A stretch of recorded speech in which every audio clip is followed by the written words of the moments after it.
Bonjour les amis, c'est Rock, le coach expert en arrêt du tabac, pour vous servir. N'oubliez pas de vous abonner, de vous mettre un pouce et de vous abonner, etc. etc. Alors, je vais vous parler de quoi aujourd'hui? Si vous voulez atteindre un objectif, quel qu'il soit, mais ici en l'occurrence c'est redevenir libre respirant à vie, hein, c'est-à-dire non fumeur à vie, mais ici on n'emploie pas le terme non fumeur, parce que c'est une non-identité, ça n'a aucun sens pour le cerveau. Donc pour redevenir libre respirant à vie, eh bien il y aura des choses à faire. Et notamment se remettre à l'exercice physique. Alors je sais que pour certains, oui, ça va pas plaire, parce que bon, il y en a certains qui veulent pas bouger leur postérieur de leur canapé, hein, comme moi il y a quelques années. C'était pour moi faire du sport, c'était chiant, c'était pas marrant. Enfin, voilà. Eh bien, malheureusement, ou heureusement pour votre corps, si vous voulez redevenir libre respirant, il va falloir faire du sport. C'est obligé. Donc quand je dis sport, tu choisis un sport, quoi. Un sport qui t'essouffle un minimum, comme la marche rapide.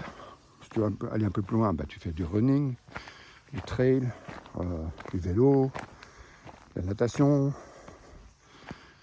Tu peux aller en salle aussi, faire de la muscu, etc., etc., du cardio. Mais ce qui manque souvent pour se mettre à refaire du sport, c'est la motivation. Parce que oui, le premier jour, tu vas te motiver, oui. Par exemple, tu vas courir dehors ou faire de la marche rapide. Tu es bien décidé, faire de la marche rapide.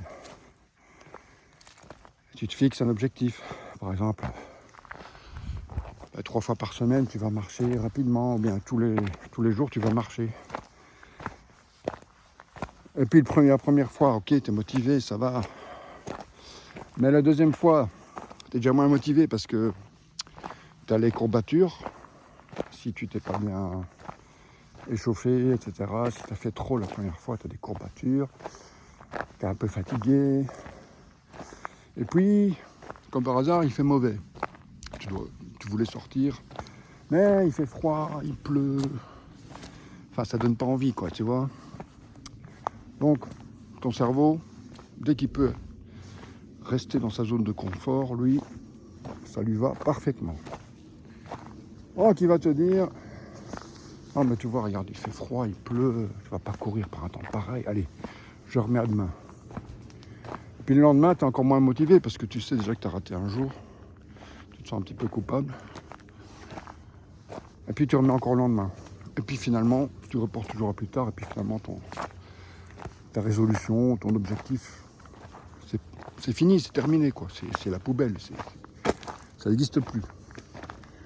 Alors pour justement ne pas lâcher ses objectifs, il faut ce qu'on appelle avoir un why puissant. C'est-à-dire, why en anglais, ça veut dire pourquoi. Ça veut dire avoir un pourquoi ultra puissant.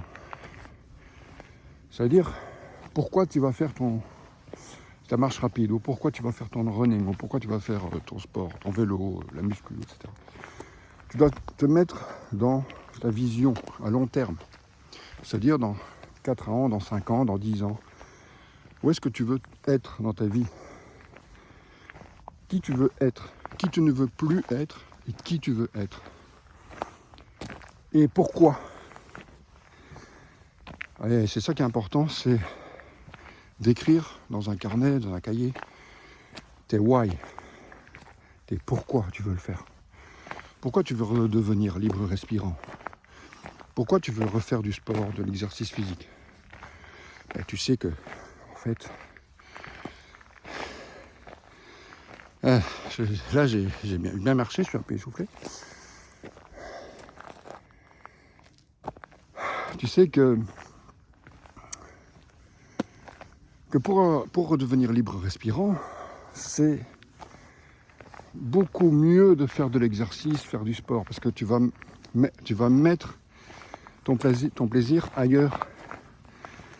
Tu vas trouver un nouveau plaisir, en fait. Parce que faire de l'exercice, faire du sport, au début ça peut paraître comme un déplaisir, mais une fois que tu le fais, dans le mouvement, il y a des